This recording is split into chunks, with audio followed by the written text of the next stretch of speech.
Galing klem umaji kan kisuki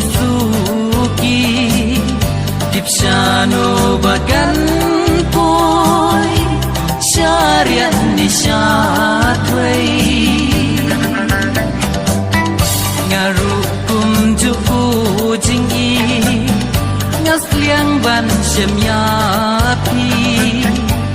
ban imarway hapertay ya nga long lenoway yay palang hanga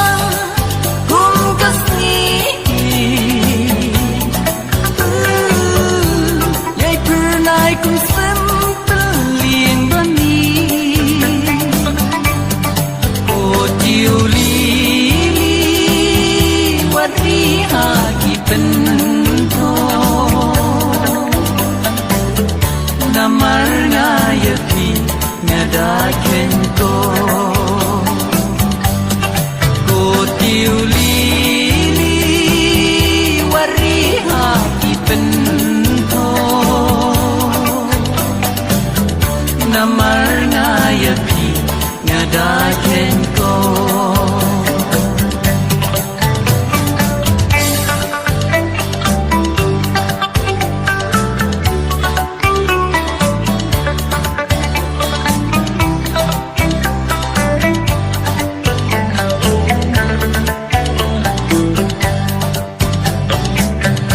Erpengat ba iu bitiang hanga kibe jai jai ya jingmut batlot jonga kilaring sajnai kodur bajem nu kodur balui lui abangan dayo kenyapi si junombangan ri yay palang hanga kum kasni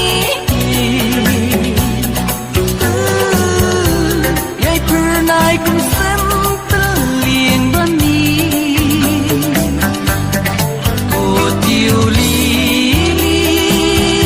wadri hagi pento namar ngayapi ngadaken ko o tiuli